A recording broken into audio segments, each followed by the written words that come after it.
6 a.m. on the West Coast, 9 a.m. on the East Coast of America. It's 2 p.m. in London, 7:30 in Mumbai, India. It is 11 o'clock at night in Kyoto, Japan. And in Malaysia, it's 1974. I'm Jay Sheldon, and I'm not wearing pants. Welcome in. Hello, Facebook, YouTube, Twitch.tv, and Rumble.com. Rumble.com/JSheldon is where you'll find us live 3 nights a week, including tonight. It's a Wednesday, halfway through the week. Here in Malaysia, it's like holiday week. I mean, sort of going back to work Thursday, Friday, a few people. Most people, because Monday, Tuesday, Wednesday, all holidays for Chinese New Year. So they took another couple of days annual leave and a whole week off. We are going back, my company, tomorrow, but again, still sort of semi-working from home. So not a whole lot changes, but yeah, we still got to be on the ball a bit. Doing well. Everything's going great. Weather has been spectacular here in Malaysia.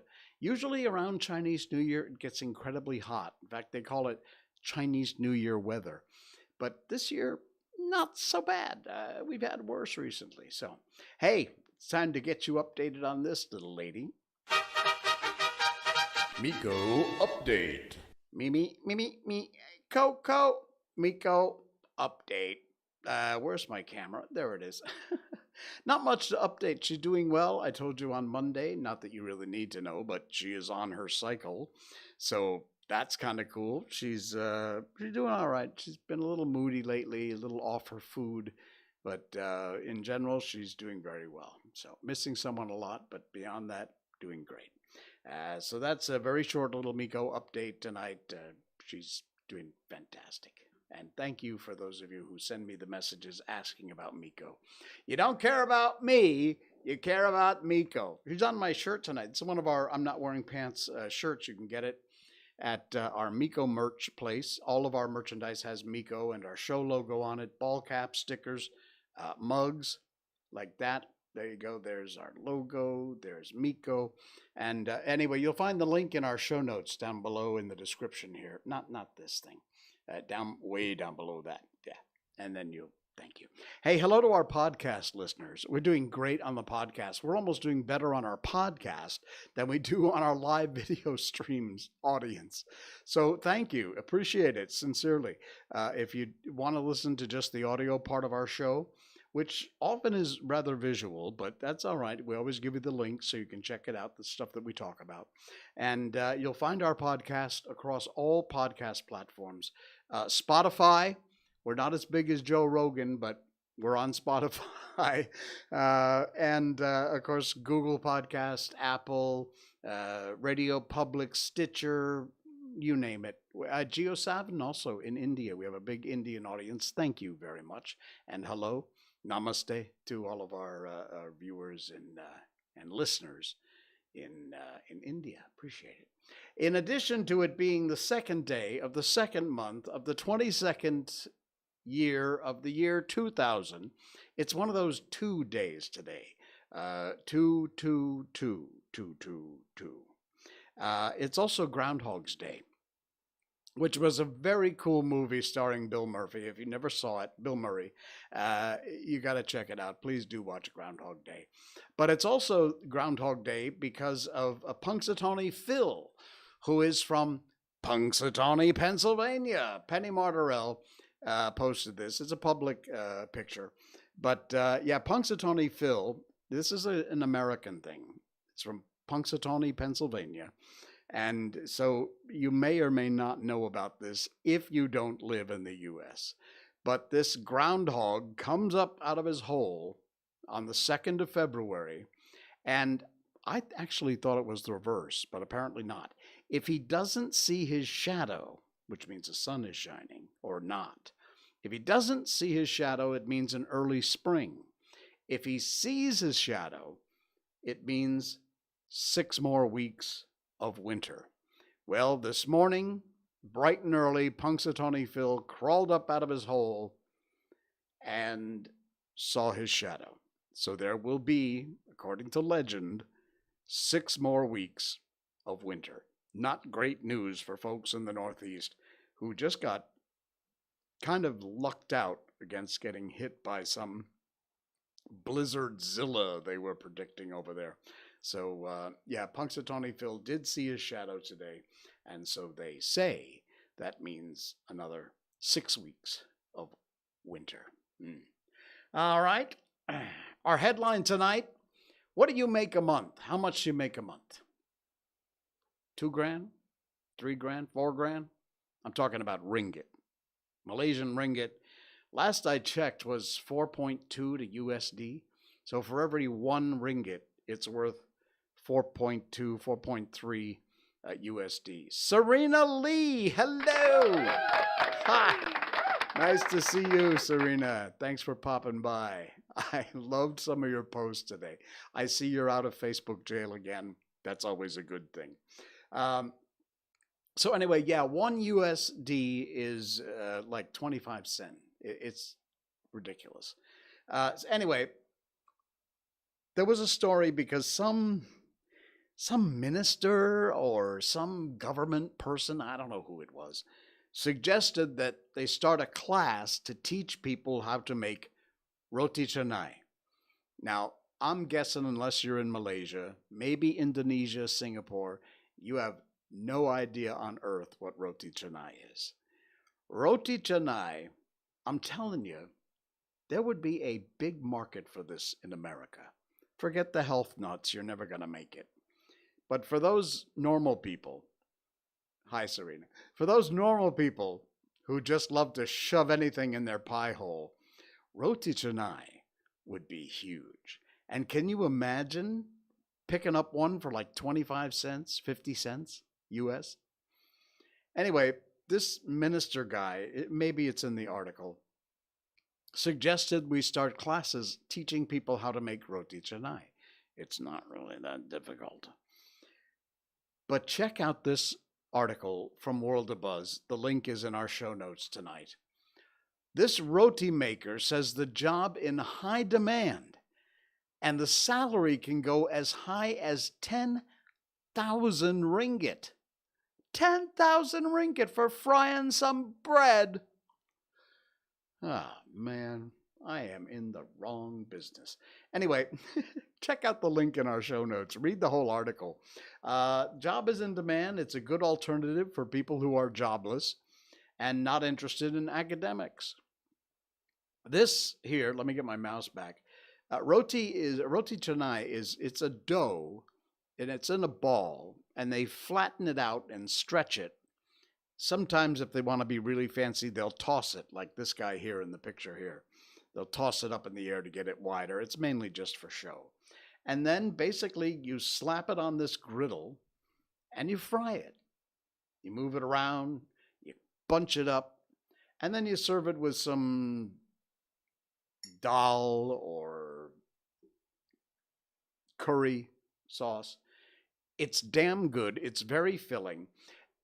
If there were a comparison for my audience in the US and other places, it's kind of like when it's 2 o'clock in the morning and the club closes and you want to stop by Taco Bell to get some cheap crap food to stick in your tummy. That's what roti canai is. Here it is. A recent proposal by Negeri Sembilan State EXO on starting a roti canai academy has sparked a lot of controversy among Malaysians. People think, we're going backwards, stupid, another dumb comment from a minister. I'll tell you what, it ain't so dumb. Some see it as an opportunity to help promote the country. Roti canai is very popular here, as well as a growth for the business. Kamarul Rizal, the owner of restaurant Abang Terbang in Kuala Pila, Negeri Sembilan, is on board with the idea proposed by the state EXO. He's actually approached by the latter to teach people to make roti canai for an upcoming short course that's going to be implemented by the state. Now, before you laugh, think about it. You might not want to jump into it as a full-time job, but you might want to learn how to do it. Little do people know, look at this, Roti canai maker is in high demand right now, and some places will even offer you a starting salary of 200 ringgit a day. He said through his marketing on social media, he managed to sell 500 pieces of roti canai per day on a weekday and 700 pieces of roti canai on a weekend. He's been making roti since he was 14 years old and working as a part-timer in a restaurant. Trial and error for 22 years, he finally managed to run his own roti canai restaurant as the maker himself. And there you see him with his little box of dough and making the roti. He's worked at over 10 restaurants, attempted to open his own restaurant 3 times, no avail, and failures in the past never deterred him. He kept trying, and now he's been running a successful roti canai restaurant since August of 2020. Inspired by fellow roti canai maker who made it to Brunei and has a monthly wage of 10,000 ringgit. That's nothing to sneeze at, folks. So laugh you might at the Negeri Sembilan Exco, I guess. He's got a point. He really does. Little did we know, 10,000 ringgit a month for tossing some roti canai. Imagine that. The link, if you want to read the whole article, please do. Give them the click. It's a World of Buzz. We thank a hat tip to our friends at World of Buzz for a great story there. Amazing. Can you imagine? All right. Here, it's all frozen up. I don't know why. Let's go. Oh, one of the things we talked a ton. Our last show was like exclusively Chinese New Year, but I had to include this because one of the reasons there's very little to update about Miko is she hasn't been very active lately. The fireworks every night, less other than the first night of Chinese New Year. Last night a little better, tonight better yet, but still some. And you know she hates fireworks. Well, I want to show you something. This is one of the reasons why Miko's a little beside herself lately. One of the things we told you about in the original traditions was they would bang bamboo sticks, crackle bamboo, to try and frighten the demon Nyen away. And that eventually switched to fireworks. And I don't know if it's because it was the second day of Chinese New Year. Well, I don't know what the tradition is. But they have these, you'll see them here in this picture. These long strings. I don't know if you can make out that. The picture's kind of tiny. But these are fireworks, all connected together in this huge string. And they put them out in front of their house or their business. They light one end and pop, pop, pop, pop, pop, pop, pop, all the way up. Let me open up my sound here, and my voice is going to double for a minute. Just bear with it, because you got to hear the sound. This is incredibly loud. But wait, there's more. So check this out. This is a very typical firework tradition for Chinese New Year. Here we go. Watch this. They're just lighting it now. There you go. It's actually a bit subdued, but that's really, really loud. Those are normal fireworks. And it just keeps going all the way up the string. Usually at the end, there's one or two bigger fireworks that'll go pop, pop. You kind of know it's the end of the string. I'll let this play through. If you're listening to our podcast, you're just hearing the pop sounds. Here we go.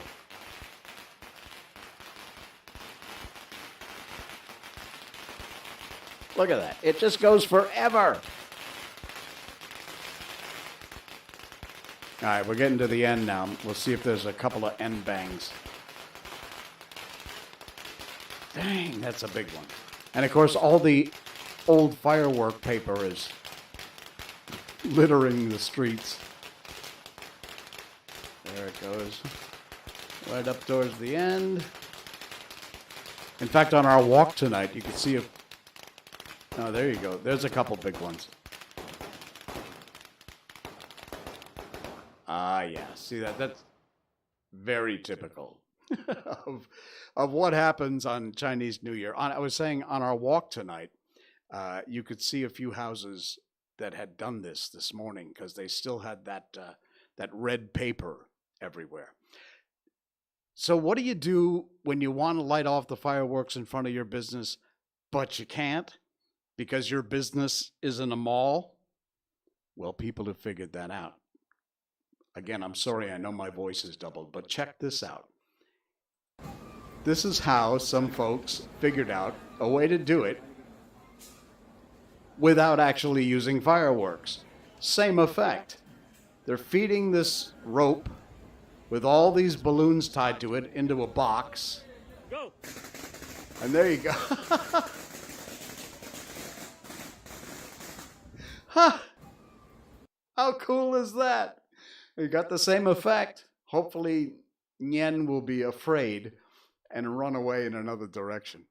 All right, got one more for you. You got to see this. This is absolutely insane. I cannot imagine. This is, let me just see what this says. Johor Bahru in Malaysia, submerged water station 2.0. Apparently, they were just really, really concerned that they didn't want the evil spirits there, because take a look at this.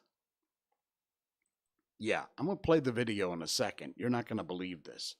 But before I do, it's already, look at that. These are all fireworks that have already gone off. It's started a huge fire. And you see this piled up here? These are more rolls of fireworks. It's going to be loud. This is called over the top.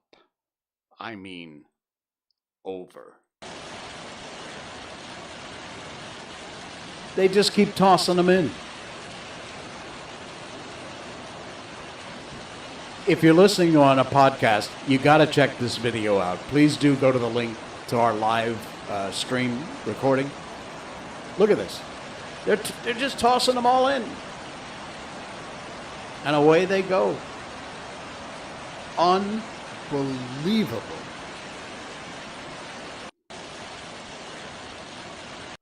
Wow. That is insane. That's in Johor Bahru here in Malaysia, in southern Peninsula Malaysia. Man, I'm telling you, that is absolutely nuts. Not to mention what it must have cost them. That is crazy. Anyway, so I am quite sure they're going to have very good luck down there. All right, coffee break time. Stand by, sorry. Okay, let's see. Oh, yeah, found this today. It's really cool. Look, we don't always do controversial stuff. In fact, tonight we got nothing controversial tonight at all on the show. A couple of weird stories and a lot of strange things I found on the net that I want to share with you. And so we do, because that's what this show's about. Just hanging out, looking at the weird stuff Jay finds on the internet. This one is from themindcircle.com. Really cool article. Link is in the show notes. It is a bit visual, so again, on our podcast, sorry, but just check out our video and you'll be able to see, or check out the link in our description down below. This is from, like I said, themindcircle.com. And it is 10 plus mind-blowing photos of incredible cloud formations. What drew me to this, and you'll see it in a minute, is something called a circle cloud. It's a cloud, you'll see. Check that, it's very rare. But these are mammatus clouds. Look at that. That is amazing. It just looks like a bunch of cotton balls with a light behind it. These are incredible. Mammatus clouds, they're called. That's amazing. Check that out. Insane. Beautiful. These are lenticular clouds. They look like, what are those things called in the desert? They would be upside down. Mesas? Mesas? I think it's called mesas. This is amazing. Look at that. Just absolutely flat bottom and top. And you can see all the layers that run through it. That is absolutely incredible. There's another version of that layered clouds. This is insane. Look at that. Ah, this is Mount Fuji. And this is a very famous picture. I've seen these pictures in all kinds of ways where this particular cloud formation caps Mount Fuji. It's absolutely amazing, incredible. Uh, Undulatus asperatus is the name of these clouds. Looks like, I don't know, kind of looks like a fur rug, I suppose. Oh, look how beautiful this is. It's like a painting. Again, these are the same style of clouds. Can you imagine if you saw that in the sky? You'd wonder if the end was near. That is incredible. Mother Nature is amazing, I know, but really. Look at this. Fall streak hole. A hole in the clouds with clouds behind and a rainbow from the ice crystals and the sunlight coming through. That's amazing. There's another version of it. And another. It's just absolutely insane. Incredible. I think there's another page, so stand by while we get through all the ads here. Just have to click. I had to click through. Because I got to show you that ball cloud. It is the weirdest thing I've ever seen. I've never seen one. Look at these colors. Ah, incredible. I'm assuming this is from the ice crystals in the clouds. I don't know. I'm not a cloud scientist. But look at that. Looks like waves rolling in with the ocean down. But look at that. Are you sure that's not a jet stream and that's clouds? Crazy stuff. This has got to be it says that there are roll clouds. I would think that was jet streams, but maybe not. It's awfully big to be a jet stream. That's amazing. Look at that. Again, I've never seen anything. Anvil clouds. They're shaped very much like an anvil with the sun coming through. Wow. That looks like a mushroom cloud, huh? That doesn't look like good news. All right.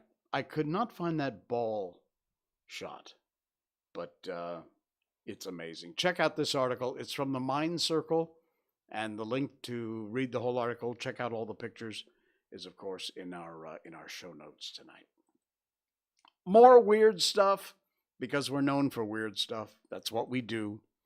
Nice little place to get away from it all and relax and forget about stuff for about an hour, 3 times a week on I'm Not Wearing Pants. Rollerblading. Do you know it started back in 1923 in Paris? Look at this. Check this out. Now we don't need the sound. You see that? Hang on. Let me just go back and lock on this image here. It's a little blurry because it's footage from 1923. But this guy has strapped on a wheel and his foot is on a kind of platform, and there's a wheel, and he's got one on each foot. Now check this out. With some like ski poles, and away they go. They got some brace that goes up to their knees. Look at this. This is the origins of rollerblading, which I don't think it ever came back in vogue. It was big in the 80s. Rollerblading was all the thing. But look at that. There's a good shot of how it all works. Very cool. Again, no big deal, nothing controversial here. But I just thought 1923 rollerblading origins would be kind of cool. And it was. Very weird. All right. This is Dennis. Thank you so much for this. If my friend Dennis on Facebook, Dennis Andrews, posted this picture of an article. It's from the Register Citizen newspaper. I think I put the link to the post in our show notes. I've told you before, I spent 20 over years in radio as a morning show host, as Captain J, the pilot of the airwaves. And I was also at one time, just towards the end of an era, the general manager of that radio station, in addition to doing the morning show there. And on January 31st, and I don't remember the year, I want to say it was about 1986, 1987, something like that. I don't remember. And the date, sadly, is not in this article. But don't laugh. Take a look at this. Do you know who that guy is in this picture right here? Huh? Can you figure it out? Hey, I said don't laugh. Yeah, that's me. And no, that is not a dye job. That's how red my hair was at one time. Anyway, this article is about the end of, truly the end of an era. WSNG, Sing 61, was the local Torrington radio station. I not only cut my teeth there, I've told you that story 1,000 times, but it was also the station I was on for many, many, many, many years. Hugs, tears, handshakes, and then silence.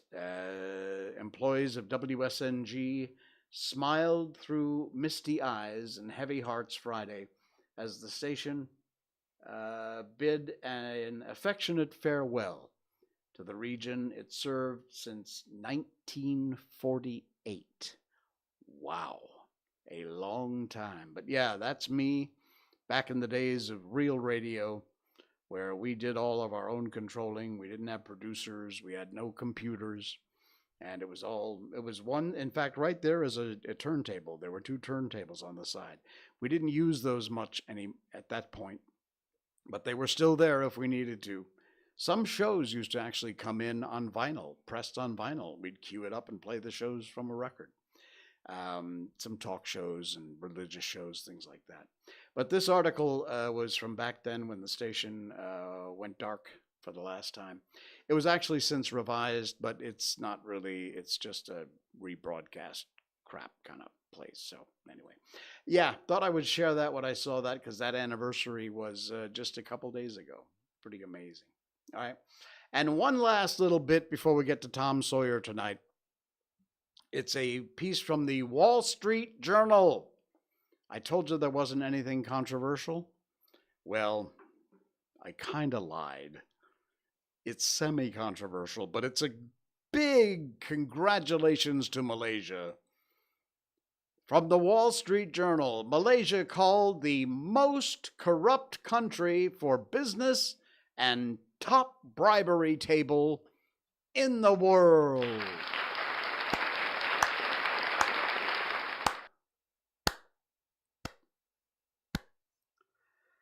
You can see the chart. Cost of doing business. That big red line at the bottom is us. Followed by Indonesia, the US, China, Hong Kong, and Japan. Look how small Japan is. Why am I not surprised? Percentage of companies that say a competitor's bribery has cost them business in the past year. Take a look at that.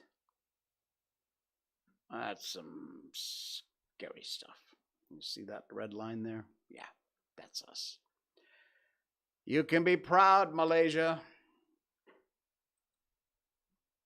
Okay. Time to move on. And just in the nick of time. Excuse me. As you know, the last thing we do on this show, every episode, bar one or two, we read classic books. We've done them all. Peter Pan, The Wizard of Oz, The Little Prince, Alice in Wonderland. We've done a ton of them. You can find them all on our old shows. If you'd like to support us on patreon.com, as a matter of fact, there's the link right there, patreon.com/jsheldon. You can sign up at a certain tier level, and you will have access to just the books, chapter or part by part, from the beginning all the way through to the end.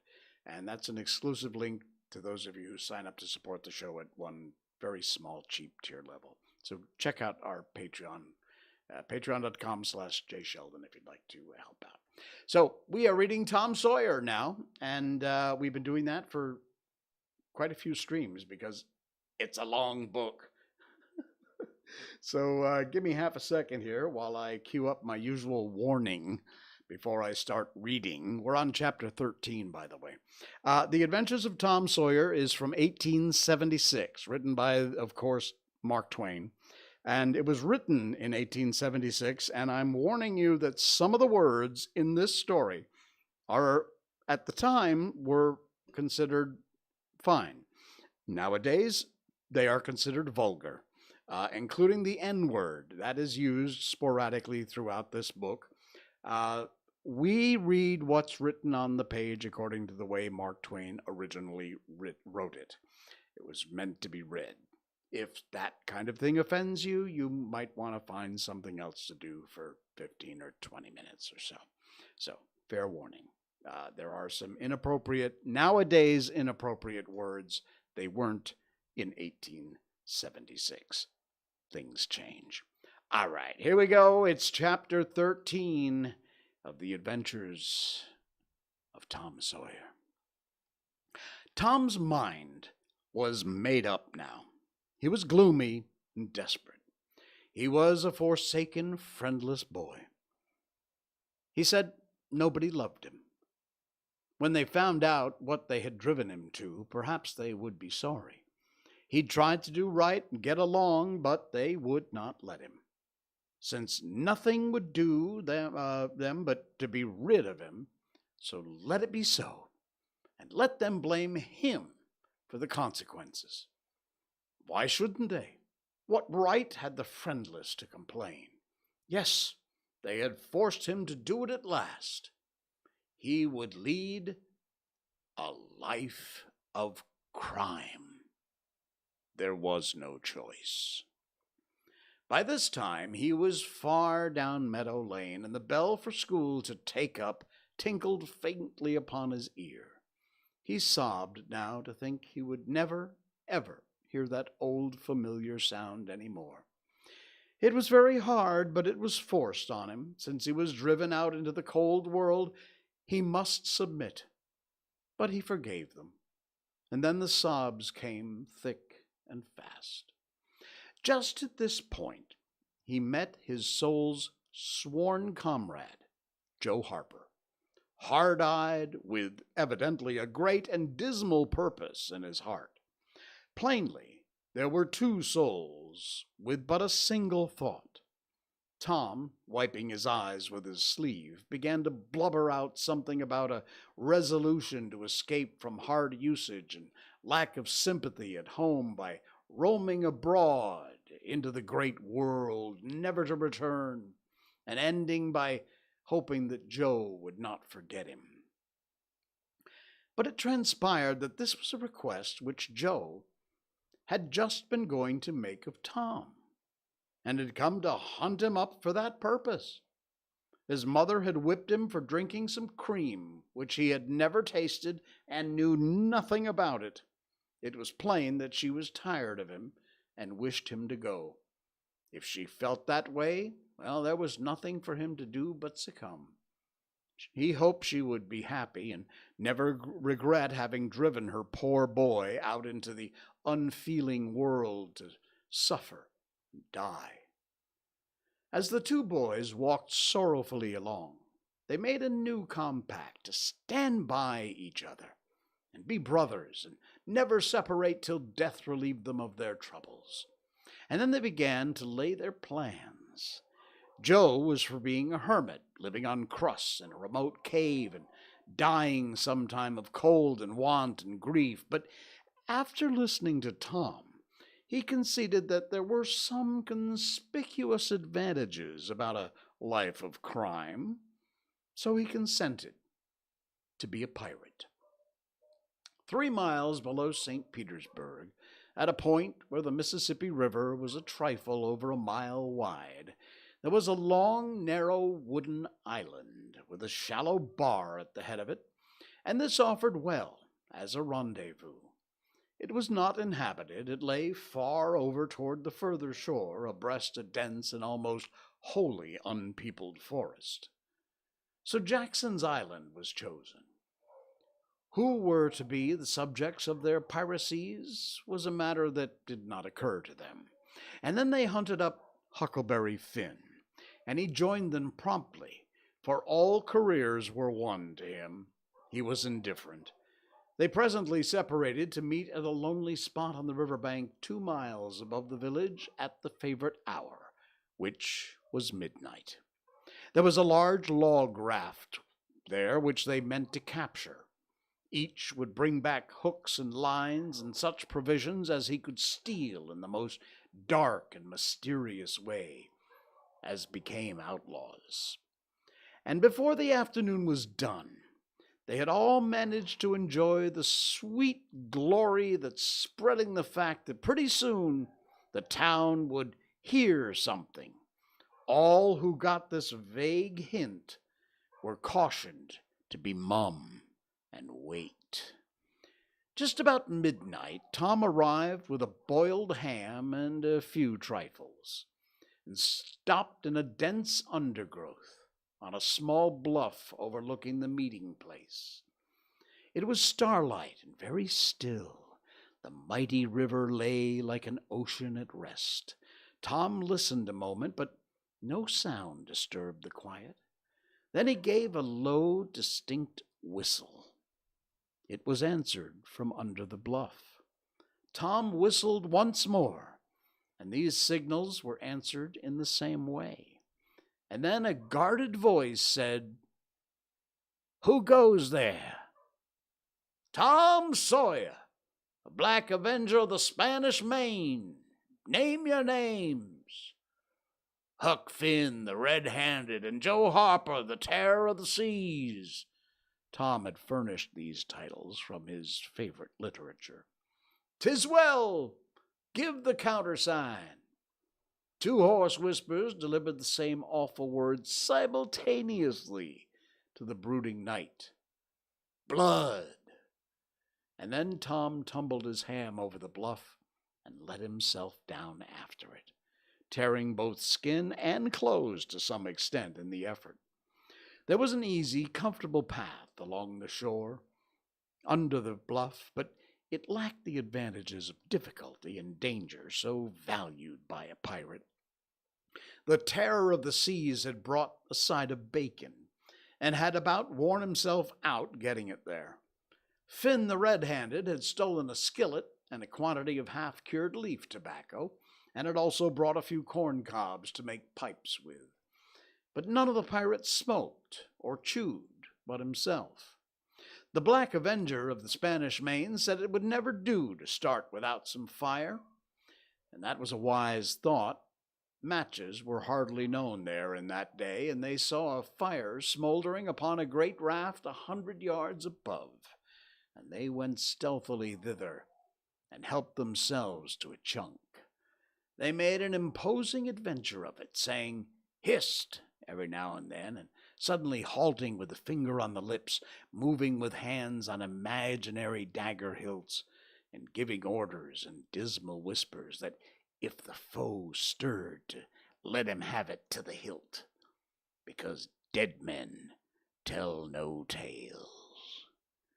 They knew very well that the raftsmen were all down at the village, laying in stores or having a spree, but still, that was no excuse for their conducting this thing in an unpiratical way. They shoved off presently, Tom in command, Huck at the aft oar, and Joe at the forward. Tom stood amidships, gloomy-browed, with folding arms, and gave his orders in low, stern whisper. "Luft, and bring her to the wind." "Aye, sir." "Steady, steady." "Steady it is, sir." "Let her go off a point." "Point it is, sir." As the boys steadily and monotonously drove the raft towards midstream, it was no doubt understood that these orders were given only for style, and they weren't intended to mean anything in particular. "What sail's she carrying?" "Courses, topsails, and flying jibs, sir." "Send your yipballs up. Lay out aloft there, 6 of ye. Foretop mastins, lively now." "Aye, aye, sir." "Shake out that mantogallons. Sheets and braces now, my hearties." "Aye, aye, sir." Helium-a-lee, hard a port, stand by to meet her when she comes. Port, port, now, men, will ya? Steady! Steady it is, sir. The raft drew beyond the middle of the river, and the boys pointed her head right and then lay on their oars. The river wasn't high, so there wasn't more than 2 or 3 mile current. Hardly a word was said during the next 3/4 of an hour. And now the raft was passing before the distinct town. 2 or 3 glimmering lights showed where it lay, peacefully sleeping beyond the vague, vast sweep of star-gemmed water, unconscious of the tremendous event that was happening. The Black Avenger stood still with folded arms, looking his last upon the scene of his former joys and his later sufferings, and wishing she could see him now, abroad on the wild sea, facing peril and death with dauntless heart, going to his doom with a grim smile on his lips. It was but a small strain on his imagination to remove Jackson's Island beyond eyeshot of the village, and so he looked his last, with a broken but satisfied heart. The other pirates were looking their last too, and they all looked so long that they came near letting the current drift them out of the range of the island.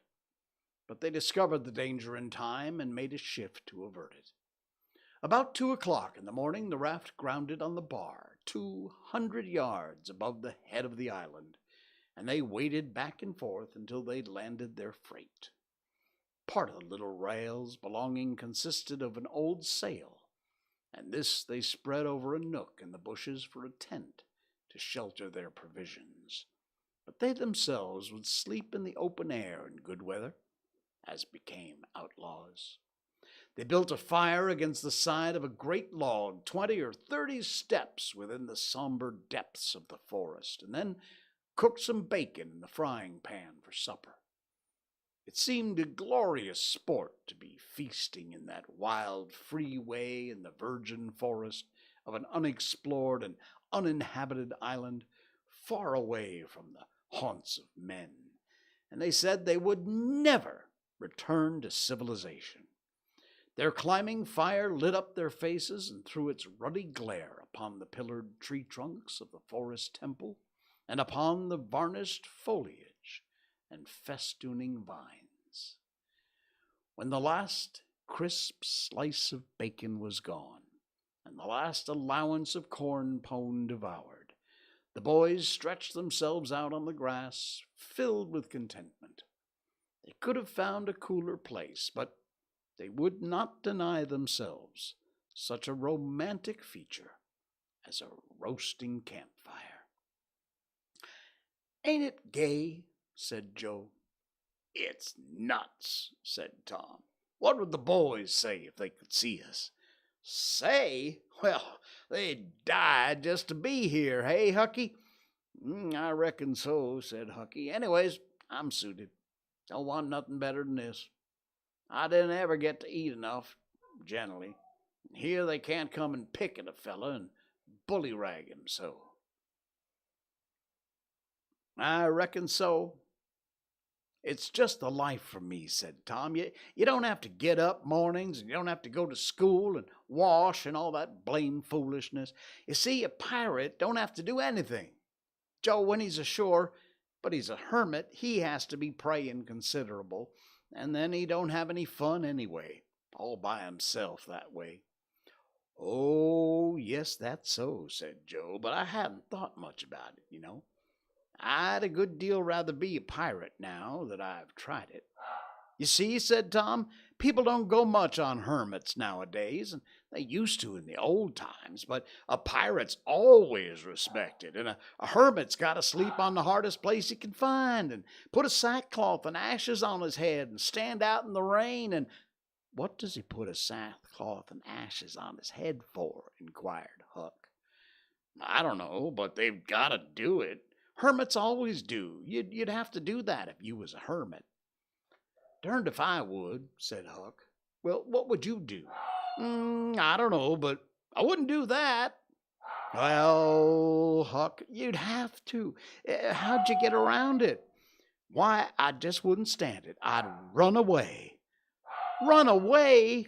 Well, you would be a nice old slouch of a hermit. You'd be a disgrace. The red-handed, made no response, being better employed. He'd finished gouging out a cob, and now he fitted a weed stem to it, loaded it with tobacco, and pressed a coal to the charge, and blowing a cloud of fragrant smoke. He was in the full bloom of luxurious contentment. The other pirates envied him in his majestic voice, and secretly resolved to acquire it shortly.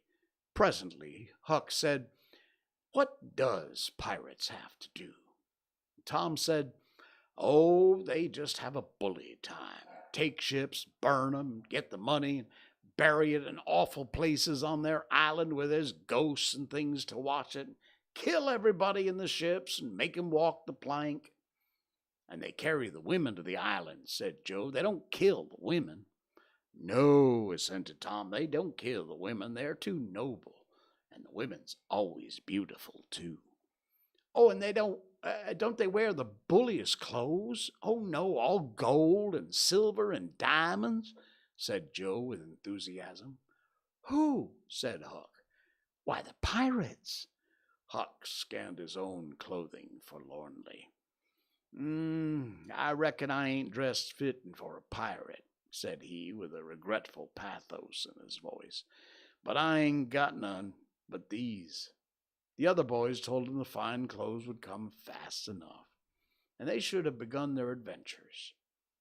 He made him understand that his poor rags would do well to begin with, though it was customary for wealthy pirates to start with a proper wardrobe.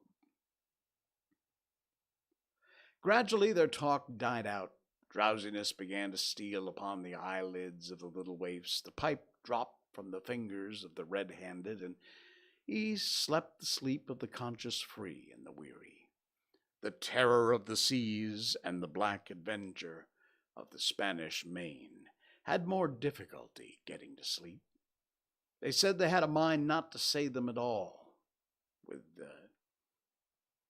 There was nobody there with authority to make them kneel and recite aloud. In truth, they had a mind not to say them at all, but they were afraid to proceed to such lengths as that, lest they might call down a sudden and special thunderbolt from heaven. And then, at once, they reached and hovered upon the imminent verge of sleep. But an intruder came now that would not down. It was conscience. They began to feel a vague fear that what they'd been doing wrong to run away. And next they thought of the stolen meat. Then the real torture came. They tried to argue it away by reminding conscience that they had purloined sweetmeats and apples scores of times. But conscience was not to be appeased by such thin plausibilities.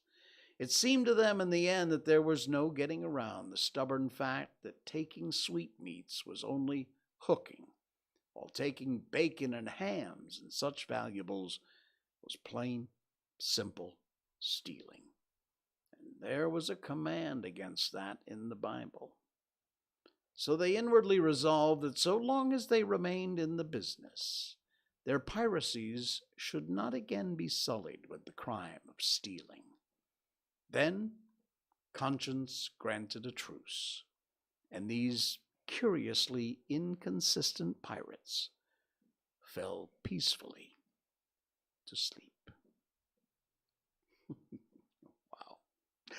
Accompanied by Miko's howling in the background. That was chapter 13 of The Adventures of Tom Sawyer. All right, friends. We'll see you again on Saturday night. Thanks for watching. Thanks for listening to our podcast. And until next time, I'm Jay Sheldon. I'm not wearing pants.